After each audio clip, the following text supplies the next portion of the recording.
Would you stay silent? Or let revenge speak for you? Welcome to the stories on Shattered Vengeance. Step into a world where love turns dangerous, revenge feels inevitable, and every story drags you deeper into the shadows of desire, betrayal, and the human heart. Let's begin today's story. The text message arrived at 9:47 a.m. on a Thursday in late October. Open house this weekend at the family estate. Finally moving forward with the sale. Big changes coming, house with garden money bag. I stared at my phone in the break room at Providence Hospital in Boston, where I'd been working as a cardiothoracic surgeon for 6 years. The message was from my brother Kevin, sent to a family group chat that included our mother, 2 cousins, and an aunt. Several people had already responded with congratulations and heart emojis. The family estate Kevin was selling, without asking me, was the 1870s Victorian in Salem, Massachusetts that our great-great-grandfather had built. The house I'd inherited solely when our father died 3 years ago, leaving it to me with explicit instructions in his will that it remain in my care. I left the break room and called Kevin. Straight to voicemail. I tried again. Same result. I pulled up Zillow on my phone. There it was, 847 Washington Street, Salem. Listed 2 days ago for $1.2 million. Stunning Victorian estate, original details, prime location, rare opportunity. 32 photos showing every room of my house. Rooms I'd carefully restored over the past 3 years. Furniture I'd selected, renovations I'd funded. The listing agent was someone named Brandon Marshall with Coastal Properties. I called the number on the listing. Marshall Properties, this is Brandon. This is Dr. Nina Chin, I said, keeping my voice level. You have a listing for 847 Washington Street in Salem. I need to know who authorized that listing. The owners did, Brandon said cheerfully. Kevin Chin and family. We're doing an open house Sunday 1 to 4. Would you like to schedule a private showing? I'm the sole owner of that property, I said. Kevin Chin has no legal authority to sell it. Pause. Ma'am, I have signed listing documents from multiple family members claiming joint ownership. Those documents are fraudulent, I interrupted. I inherited the property 3 years ago. I'm the only person on the deed. I want that listing removed immediately. I can't just remove a listing based on a phone call, Brandon said, his tone shifting from cheerful to defensive. If there's an ownership dispute, you'll need to provide documentation to our legal department. I'll provide documentation to everyone, I said. Starting with the title company and the county recorder's office. Remove the listing.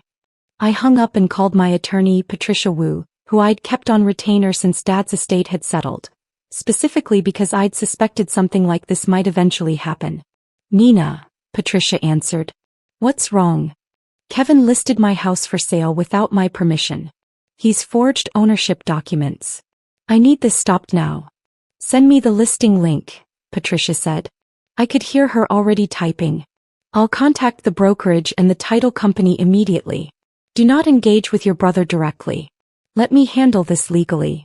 20 minutes later, Patricia called back. Nina, this is worse than we thought. I pulled the title history. Kevin has been filing fraudulent documents with the county recorder for 10 years. Quitclaim deeds, power of attorney forms, beneficiary designations. He's created a paper trail suggesting shared ownership that doesn't legally exist. 10 years. I asked. How is that possible? County recorders file documents that are submitted properly. They don't verify the accuracy of every claim unless someone challenges them. Kevin has been systematically filing false documents since your father was still alive, probably planning for exactly this moment. My hands were shaking. What do we do? I'm requesting an emergency hearing with the county recorder and the title company. We'll need to prove the forgeries and get them removed from the record. I'm also contacting the district attorney's office. This is fraud, Nina. Criminal fraud. The open house happened anyway that Sunday. Patricia had filed injunctions, sent cease and desist letters, and contacted everyone involved, but the wheels of bureaucracy moved slowly. By Sunday afternoon, 43 people had toured my house, guided by Kevin, who'd apparently spent the weekend staging it like he owned it. I drove to Salem and parked across the street. Watched strangers walk through the front door, imagining themselves living in my home. Kevin stood on the porch, shaking hands, playing the gracious seller.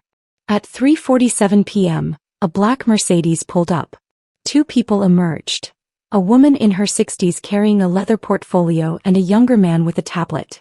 They didn't look like house hunters. They looked like investigators. They walked directly to Kevin. The woman showed identification.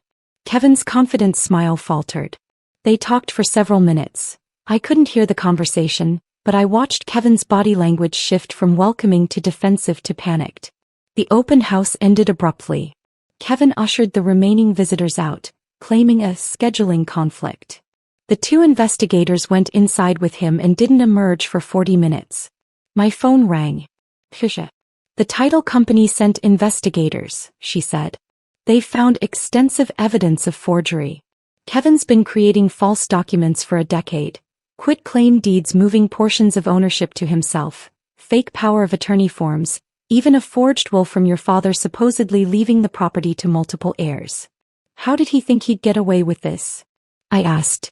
People get away with it all the time, Patricia said. Unless someone challenges the documents, they sit in county records looking legitimate. Most families never check title histories. Kevin was counting on you not knowing the extent of what he'd done. The investigation accelerated rapidly. The Essex County Recorder's Office pulled every document Kevin had filed in the past decade. 19 fraudulent filings, all claiming to transfer portions of my property to himself, our mother, our cousins. Each document bore forged signatures. Mine, my father's, even my deceased grandmother's. Kevin had been building a case for shared ownership for years, waiting for the right moment to cash out. The moment had arrived when property values in Salem hit record highs and he'd accumulated $180,000 in personal debt, credit cards, a failed restaurant investment, back taxes. The DA's office charged him with 19 counts of forgery, attempted real estate fraud and identity theft. The evidence was overwhelming. Signature analysis showed clear forgery, notary stamps were fake, and several documents were supposedly signed by my father after his death. Kevin's defense attorney tried to portray it as a family misunderstanding about inheritance. But the will was clear. I was sole beneficiary of the property. The deed was clear, only my name. The only documents suggesting otherwise were the ones Kevin had forged. The preliminary hearing was in February. Kevin showed up in a suit I'd never seen, looking younger and more vulnerable than his 36 years. His attorney presented a narrative about family expectations, shared memories of the house, belief that inheritance should be divided equally. The prosecutor presented handwriting analysis, testimony from notaries who'd never witnessed the documents bearing their stamps, and timeline evidence showing documents were filed claiming to be signed by my father weeks after his death. The judge took 15 minutes to rule. Sufficient evidence for trial. Kevin was released on $25,000 bail with conditions preventing him from approaching my property or contacting me directly. My mother called that evening. First time we'd spoken in 2 months. You're sending your brother to prison, she said. No greeting, no preamble. Kevin sent himself to prison, I replied. By committing fraud for 10 years. He thought the house should belong to all of us. Your father would have wanted that. Dad's will explicitly left it to me, I interrupted. Not to all of us. To me. Because I was the one who spent every summer helping him restore it. The one who researched Victorian architecture with him. The one who understood why that house mattered. So Kevin deserves prison because he wasn't interested in old houses? Mom's voice rose. He's your brother, Nina. Family. Family doesn't forge my signature on legal documents, I said. Family doesn't commit felony fraud. Kevin did this to himself. She hung up. Kevin's trial was scheduled for May, but he accepted a plea deal in April. Pleaded guilty to attempted fraud and forgery in exchange for reduced charges. Sentenced to 18 months in county jail, 3 years probation, $45,000 in restitution to cover my legal fees and the title company's investigative costs. The county recorder's office systematically removed every fraudulent document Kevin had filed. My property title was cleared, showing what it had always been. Sole ownership, Nina Chin, inherited August 2021. I haven't spoken to Kevin since the preliminary hearing. He sent one letter from jail 3 months into his sentence. Long, rambling, alternating between apology and justification. I really thought we'd split the money, he wrote. I didn't think you'd be this vindictive. I didn't respond. My mother made one more attempt at reconciliation, suggesting family therapy once Kevin was released. I declined. Some relationships end not because of one betrayal but because that betrayal reveals what was always there. A fundamental belief that my assets were negotiable, my inheritance was debatable, my father's explicit wishes were optional. Kevin got out last month. Moved to New Hampshire, according to his probation officer who contacted me as required by the restraining order. He's working construction, living with a friend, forbidden from having any contact with me for 3 years. I still own the Victorian. Still live in it on weekends, commuting from Boston. Still maintain the careful restorations my father and I worked on together. The original crown molding, the hand-carved banisters, the stained glass windows we spent 2 summers repairing.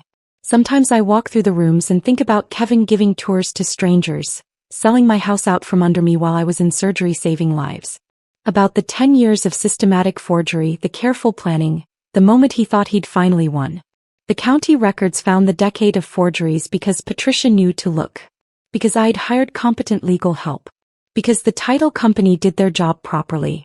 Some people call me unforgiving for not reconciling with Kevin. Mom certainly does in the occasional emails I don't respond to.